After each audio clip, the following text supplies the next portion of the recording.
নমস্কার বন্ধুরা, কেমন আছেন আপনারা সবাই? আশা করি ভালো আছেন। এই যে আজ সকালবেলায় আমরা চটজলদি উঠে চন্দ্রকোনা রোডে এসে গেছি ট্রেন ধরার জন্য। আর বড্ড ঠান্ডা পড়েছে জানলেন, আজকে এত ঠান্ডা পড়েছে কি বলবো, আর শীতে যেন হাত পাগুলো কনকনিয়ে যাচ্ছে। তা করতে করতে আমাদের ট্রেনও এসে হাজির হয়ে গেছে। আমরা এই ট্রেনটাতেই যাব। তো আমরা যাচ্ছি পুরুলিয়া, বাঁকুড়া পুরুলিয়া সব পরপর যাওয়া হয় ওর উপর দিয়েই। তো পুরুলিয়া যাচ্ছি, আমার পিসির হচ্ছে আজকে কাজঘর, সেই কাজেই যাচ্ছি। তো সেই হিসাবে পুরুলিয়া যাওয়া হচ্ছে, বাঁকুড়ার উপর দিয়ে যাচ্ছে। তো বাঁকুড়া থেকে আমার ভাইপোরা, তারপর আমার বৌদি, আমার মা সকলেই মোটামুটি উঠে পড়েছে। আর এত ঠান্ডাতে সকালে বৃষ্টি পুরো জড়ো হয়ে গেছে। মাকে বলেছে, মানে ওর দিদাকে বলেছে, তুমি বাঁকুড়া থেকে খাবার নিয়ে উঠবে। তো যথারীতি বৃষ্টি খাবার খেতে শুরু করে দিয়েছে। আর এই যে আমার মা মুড়ি নিয়ে বসে পড়েছে, চপ মুড়ি মাখা, বাঙালি যেখানে মুড়ি সেখানে। তা করতে করতে এই যে আমরা পুরুলিয়া স্টেশনে নেমে পড়েছি।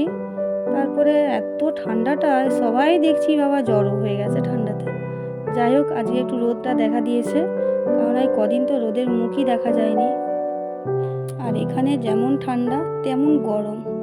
বাঁকুড়া পুরুলিয়া শীতকালেও যেমন দুর্দান্ত ঠান্ডা, আর গরমকালেও প্রচণ্ড গরম।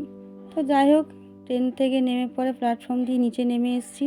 তা করতে করতে টোটোয় করে চেপে টুকটুক করে এখন পিসি বাড়ির উদ্দেশ্যে যাচ্ছি। আর স্টেশন থেকে পিসি বাড়ি খুবই কাছে। এই যে পিসি বাড়িও চলে এসেছি, ঢুকে পড়লাম আমরা। তারপর সকাল সকাল রেডি হয়ে গেছি।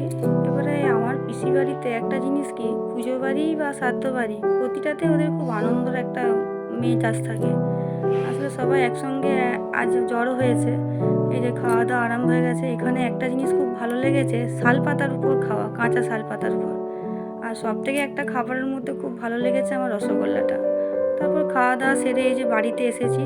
এই হচ্ছে আমার পিসির মেয়ে, ছোটো মেয়ে, খুব হাসায় দিদিটা। তারপরে হচ্ছে আমার পিসি, তার ভাইজিকে পেয়ে এত আনন্দ যে আত্মহারা যাকে বলে। তারপরে এই যে আমাদের খেপুবাবু, দিদির ছেলে, সে শুধুই জামা খুলে ফেলছে, ঠান্ডা লাগছে এত, তাতেও সে জামা খুলে ফেলছে। আর ছোটো পিসি তো পুরো লেপের মধ্যে ঢুকে পড়েছে। তা করতে করতে একটু বাজারের দিকে বেরিয়ে পড়লাম ঘুরতে, কারণ একঘেয়েমি ঘরের মধ্যেও ভালো লাগবে নি, আর ঠান্ডার জন্য ভয়ে বেড়াতেও ভালো লাগেনি। তো যাই হোক, টুকটুক করে একটু বাজার দিকে বেরিয়ে পড়লাম। কেমন ঠান্ডা দেখে বুঝতে পারছো, সবাই যা চাপাচুপি নিয়ে এসছে, এখানে প্রচণ্ড ঠান্ডা। তা করতে করতে গোটা বাজারটা একটু ঘুরে এলাম মেয়েকে নিয়ে, সঙ্গে আমার বৌদিকেও নিয়েছি। চলো একটু ঘুরে আসি। তারপরে ঘুরে টুরে এসে পরে এই যে বাজারের জিনিসপত্রগুলো দেখছি, এত এখানে দাম খুব কম, কিন্তু খুব যে দাম তা নয়, খুব সস্তাও আছে, জিনিসপত্র কোয়ালিটিও ভালো। পুরুলিয়াতে এই একটা খুবই ভালো লাগলো দেখে। আর তা করতে করতে এই যে পুরুলিয়ার চক বাজারে আমাদের সেই মন্দির, কালী মন্দির, খুব পুরনো বা জাগ্রত শুনে এসেছি ছোটোবেলা থেকেই। প্রতিবারে যখনই আসি এখানে একটু মাকে দর্শন করে যাই, আর যেটা মনের ইচ্ছা থাকে মাকে প্রকাশও করে যায়। তা করতে করতে চলে এলাম একটু ডমিনোসে পিৎজা খেতে। পিৎজা অর্ডার করেছিল, পিৎজা দিয়ে গেল। পিৎজা টিজা খেয়ে রাত্রিবেলায় বাড়ি ফিরে এসেছি। সবাই এখন বসেছে গল্প আড্ডায়। আর এই হচ্ছে আমার একটা বন্ধু, সে দেখাচ্ছে এই জিনিসগুলো খুব ভালো। তারপরে এই যে আমার ভাইপো ঘোরাঘুরি করছে, ছটফট করছে, আর দাদারা, জামাইবাবু সকলেই বসে আছে। সব একটা মানে আনন্দ মহরত যাকে বলে।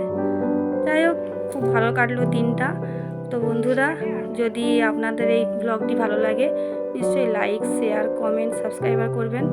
আবার নেক্সট ব্লগে ফিরে আসছি। বাই বাই বন্ধুরা। তো বাই বাইয়ের আগে আরেকটা কথা জানাতে চাইছি আপনাদেরকে, রাত হয়ে গেছে তো, গুড নাইট, শুভরাত্রি অ্যান্ড সুইট ড্রিমস।